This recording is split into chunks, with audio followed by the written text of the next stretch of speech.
నమస్కారం అండి. నా పేరు కళా Sajju Kumar, high court advocate, Telangana and Andhra Pradesh.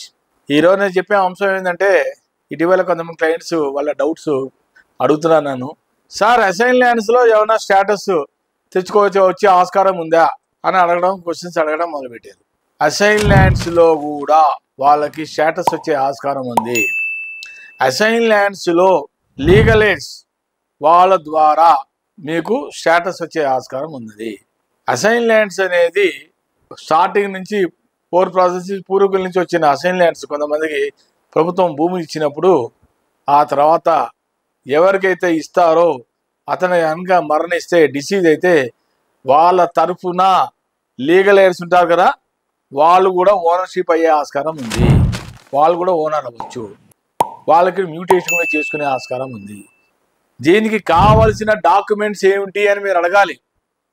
You have to submit the following relevant documents to the Revenue Department.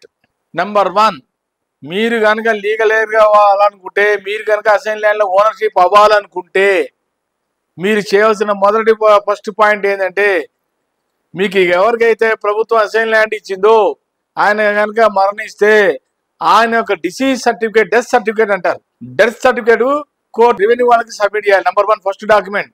Number 2, మీ యొక్క ఆధార్ కార్డు, అది కంపల్సరీ. అడ్రస్ కూడా ఆ డాక్యుమెంట్ కూడా వస్తే ఆ పేరు మీద, మీ పేరు మీదే ఆటోమేటిక్గా మ్యూటేషన్ అయ్యే ఆస్కారం ఉంటుంది. ఓనర్షిప్ మీరెందుకు కాకూడదు? మీరు అవుతారు, కానీ ప్రిస్క్రైబ్డ్ ఫార్మాట్లోనే మీరు అది సబ్మిట్ చేయాలి. కానీ అసైన్ ల్యాండ్స్లో ప్రభుత్వం కొన్ని కండిషన్స్ పెట్టింది. ఆ కండిషన్స్లో ఎక్కడ కూడా ఎవరు కూడా వైలేట్ చేయకూడదు. అంతేగాని అసైన్ ల్యాండ్ ఇచ్చారు కానీ ఎక్కడ వాళ్ళకి స్టేషన్స్లో, పోలీస్ స్టేషన్ అక్కడ వాళ్ళ మీద ఫిర్యాదులు, కంప్లైంట్స్ అలాంటివి ఏమి ఉండకూడదు. అది మన దాంట్లో క్లియర్గా ఉంది, చాలా క్లియర్గా రాశారు వాళ్ళు. అసైన్ ల్యాండ్ వెనకాల ఫార్మేట్లో అన్నీ ఉన్నాయి, క్లియర్గా కండిషన్స్ అన్ని క్లియర్గా ఉన్నాయి. వాళ్ళు చెప్పిన కండిషన్స్ మీరు కరెక్ట్గా ఫుల్ఫిల్ చేస్తే మీకు మ్యూటేషన్ అయ్యే ఆస్కారం ఉంది, మీరు కూడా ఓనర్ అయ్యే ఆస్కారం ఉంది. మీకు ట్రాన్స్ఫర్ చేసుకోవాలనుకోండి, మీ లీగల్ ఎయిడ్ వారసత్వంలోనే ఎవరికైనా ట్రాన్స్ఫర్ చేసుకుంటే దానికి ఫామ్ ఎఫ్ అని ఉంటుంది.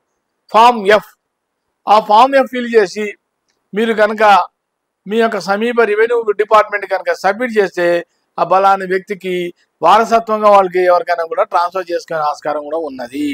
దానికి ఫామ్ ఎఫ్ అంటారు, గుర్తుపెట్టుకోండి. ఆ ఫామ్ ఎఫ్ ఫిల్ చేసి మీరు కనుక రెవెన్యూ వాళ్ళకి సబ్మిట్ చేస్తే మీకు తప్పకుండా ఖచ్చితంగా మీ పేరు మీద మ్యూటేషన్ అయ్యే ఉంది. అసైన్ ల్యాండ్స్లో కూడా ఓనర్షిప్ అవ్వడానికి ఈ రకమైన కండిషన్స్, షరతులు కనుక మీరు ఫుల్ఫిల్ చేస్తే మీరు కూడా ఓనర్ అయ్యే ఆస్కారం ఉన్నది. దీంట్లో ఎటువంటి డౌట్ పడాల్సిన అవసరం లేదు. కాకపోతే ప్రభుత్వం ఇచ్చిన భూమిని స్టార్టింగ్లో ఎవరికైతే అసైన్ ల్యాండ్ అయిందో ఆయన కనుక మరణిస్తే ఆయన తరపున వంశపారంపర్యంగా అది మొత్తం వాళ్ళంతా కూడా 4 ఫాదర్స్ నుంచి మీకు ప్రాపర్టీస్ వచ్చినాయి అనుకోండి, అసైన్ ల్యాండ్, వాళ్ళ కుటుంబ సభ్యులందరూ జనరేషన్ వాళ్ళందరూ కూడా మీరు అసైన్ ల్యాండ్స్లో మీరే పేర్లు నమోదు చేసుకోవచ్చు. కానీ దీనికి కూడా ఆస్కారం అయితే ఉంది, ఓనర్షిప్ అయ్యే ఆస్కారం అయితే ఉంది. ఓనర్షిప్ అవ్వాలి అంటే కొన్ని పద్ధతులు ఉన్నాయి. ఆ పద్ధతులు ఏంటంటే కొన్ని డాక్యుమెంట్స్ రెవెన్యూ వాళ్ళకి సబ్మిట్ చేస్తే మీకు కూడా వాళ్ళు రెవెన్యూ వాళ్ళే మీకు ఆటోమేటిక్గా మీ పేరు మీద వాళ్ళు నమోదు చేస్తారు. మీకు ఆస్కారం, మీకైతే మీ పేరు మీద వచ్చే ఆస్కారం అయితే ఉంది. కాకపోతే కండిషన్, కానీ కొన్ని రూల్స్ మటుకు వైలేట్ చేయకూడదు. అంటే ఎగ్జాంపుల్, ఎక్కడన్నా మార్ట్గేజ్ చేసిన మీ అసైన్ ల్యాండ్ని గబుక్కుని ఎవరికైనా తాకట్టు పెట్టిన బ్యాంక్ కానీ, లేకపోతే ఎవరికైనా దీన్ని మళ్ళీ ఎవరికైనా గిఫ్ట్ చేసినా ఇవన్నీ వైలేషన్ ఉల్లంఘిస్తే కనుక మీకు మటుకు మ్యూటేషన్ రాదు. ఉన్నదాని భూమి కూడా ప్రభుత్వం మళ్ళీ ఎంఆర్ఓ రెవెన్యూ దాకా వెళ్ళిపోతే వాళ్ళ రెవెన్యూ వాళ్ళు మండల రెవెన్యూ ఆఫీస్ మీ ఉన్న భూమిని తీసేసుకుంటారు. కాబట్టి జాగ్రత్తగా వెనకాల పెట్టిన కండిషన్స్ అన్ని, షరతులన్నీ జాగ్రత్తగా చదువుకుంటే మీకు ఎటువంటి ఇబ్బందులు ఉండదు. షరతులు చదువుకోకుండా కొంతమంది ఏం చేస్తారు, కబుక్కుని తీసుకెళ్ళి మార్టిగేజ్ పెట్టేసి కొంతమంది అమ్మేటాలు అవి చేస్తుంటారు. అమ్మటాలు ఎప్పుడు చేయాలి? మీ పేరు మీద మ్యూటేషన్ అయిన తర్వాతనే. మ్యూటేషన్ అయిన తర్వాత మీరు ఏమైనా చేసుకోండి, రెవెన్యూ వాళ్ళ దగ్గర నుంచి మీకు అది రావాలి, ఎన్ఓసి లాగా అనమాట, నో అబ్జెక్షన్ సర్టిఫికేట్ లాగా రావాలి.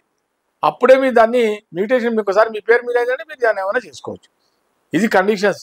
అసైన్ ల్యాండ్లోకి ఓనర్షిప్ అవ్వాలంటే ఈ కండిషన్స్ ఉన్నాయి. ఆ ప్రకారంగా ఎవరైనా చేసుకోవచ్చు, ఎటువంటి ఇబ్బంది లేదు. నమస్కారం.